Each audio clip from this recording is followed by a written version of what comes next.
आमदार बच्चू कडूंनी जालन्यामध्ये मनोज जरांगे पाटलांची भेट घेतली आहे। जरांगे 20 जानेवारीला अंतरवाली सराटी ते मुंबई पायी मोर्चा काढणार आहेत आणि यावेळी या पायी मोर्चात आमदार बच्चू कडू देखील सहभाग घेणार असल्याचं त्यांनी सांगितलं। राज्यात सध्या मराठा आरक्षणाचा मुद्दा चांगलाच गाजतोय आणि मराठा आरक्षणासाठी मनोज जरांगेंनी चलो मुंबईचा नारा दिलाय। या आंदोलनाविरोधात वकील गुणरत्न सदावर्ते यांनी हायकोर्टात धाव घेतली आहे। मनोज जरांगे यांनी मुंबईमध्ये मराठा आंदोलनाची हाक देत सरकारला वेठीस धरण्याचा प्रयत्न चालवल्याचा आरोप त्यांनी याचिकेमध्ये केलेला आहे। मराठा समाजाबाबत आक्षेपार्ह वक्तव्य करणाऱ्या भाजप आमदार गोपीचंद पडळकरांवर गुन्हा दाखल करण्याची मागणी मराठा समाजाकडून करण्यात येते। धाराशिवमधील मराठा समाजाने ढोकी पोलिसांना तक्रार दिली आहे। कांद्यावरील निर्यात बंदी उठवण्याच्या मागणीसाठी शेतकरी संघटना आक्रमक झाल्या। स्वाभिमानी शेतकरी संघटनेच्या राजू शेट्टींनी धाराशिवच्या जिल्हाधिकारी कार्यालयावर ट्रॅक्टर मोर्चा काढण्याचा इशारा दिलाय। या मोर्चामध्ये राजू शेट्टींच्या प्रयत्नांना यश मिळणार का याकडे लक्ष लागलंय।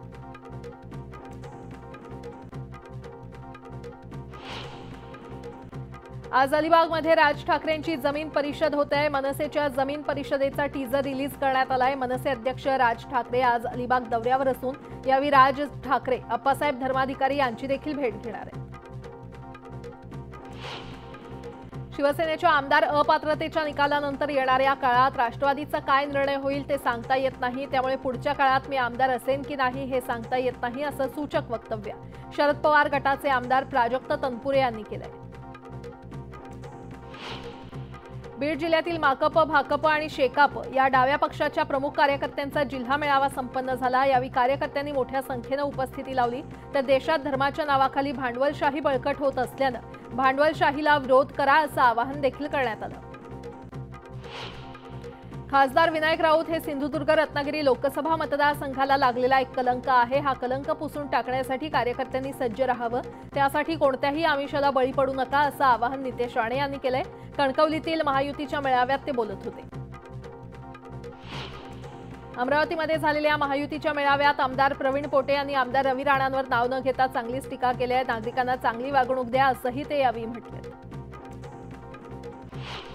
भंडारा आणि गोंदियाच्या लोकसभेच्या जागेसाठी भाजप आणि राष्ट्रवादी अजित पवार गटात रस्सीखेच सुरू होती। मात्र गोंदियामध्ये झालेल्या महायुतीच्या मेळाव्यात भाजपचे जिल्हाध्यक्ष येशूलाल उपराडे यांनी या जागेवर राष्ट्रवादीचा दावा असल्यास त्याला भाजपचा विरोध नसेल असे संकेत दिलेत। त्यामुळे आता ही जागा नक्की कुणाला मिळणार हे पाहावं लागेल।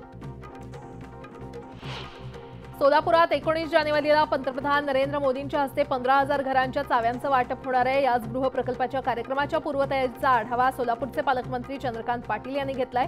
त्यासोबतच सोलापूर ते श्रीनगर येथे रॅली काढण्यात यावी अशी मागणी भाजप कार्यकर्त्यांकडून करण्यात येते।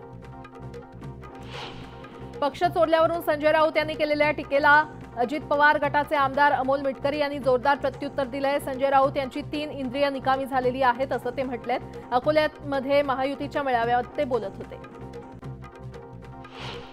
साईबाबा संस्थान कर्मचारी सोसायटीच्या निवडणुकीसाठी उमेदवारी अर्ज दाखल करण्याच्या अंतिम दिवशी 17 जागांसाठी 133 उमेदवारांनी अर्ज दाखल केलेले आहेत।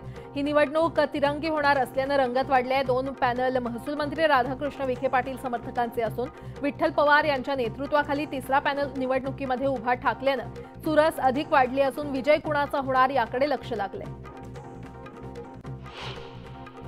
अमोल मिटकरी यांनी संजय राऊत यांच्यावर आरोप करण्याचा प्रश्नच येत नाही। आम्ही जर ऑपरेशन करायला लागलो तर अमोल मिटकरींचा किरीट सोमय्या व्हायला वेळ लागणार नाही असा इशारा ठाकरे गटाचे आमदार नितीन देशमुख यांनी दिलेले आहे। आणि अमोल मिटकरी हे 3 वर्षांचा पाहुणा कलाकार असल्याची टीका देखील त्यांनी केली आहे।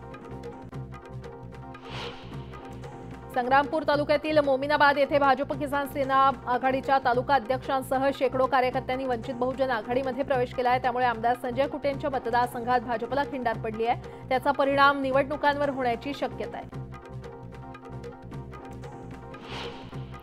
ठाकरे गटानं लोकसभेत त्यांचं खातं तरी उघडून दाखवावं, लोकसभेतील एकतरी जागा त्यांनी निवडून दाखवावी असं आव्हान जळगावातील महायुतीच्या मेळाव्यात भाजपचे मंत्री गिरीश महाजन यांनी उद्धव ठाकरेंना दिलंय।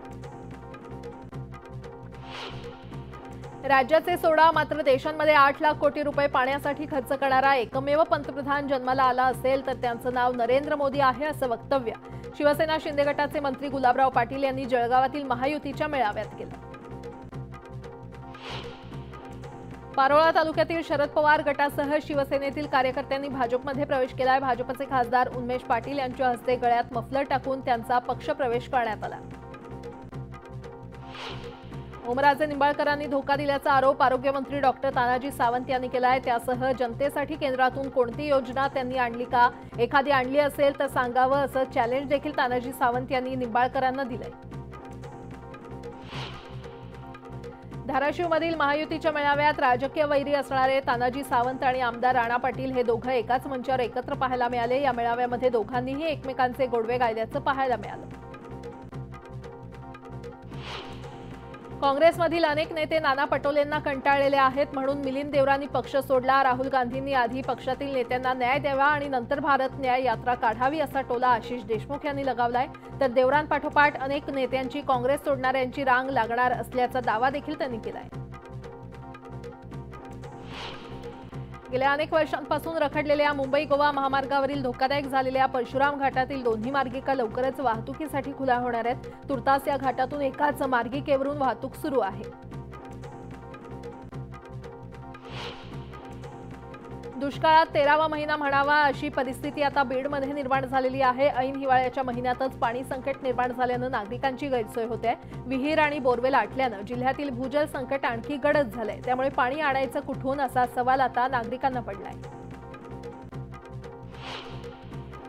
मुंबई विद्यापीठ सिनेट निवडणुकीचा हायकोर्टात फैसला होणार आहे। नव्या निवडणूक प्रक्रियेला कोर्टात आव्हान देण्यात आलं असून याचिकेवर उत्तर सादर करण्यासाठी विद्यापीठानं वेळ मागितला होता आणि त्यामुळे आज हायकोर्टात काय होतं हे पाहणं महत्त्वाचं ठरेल। राज्यात JN1ची रुग्णसंख्या वाढते, त्यामुळे राज्य सरकारनं कोरोना कृती दलाची स्थापना केली आहे। या कृती दलानं कोरोना बाधितांना रेमडेसिवीर औषध देण्याची शिफारस केली आहे। याचबरोबर सरसकट सर्वच कोरोना रुग्णांना प्रतिजैविक देणं टाळावं अशी सूचना देखील केली आहे।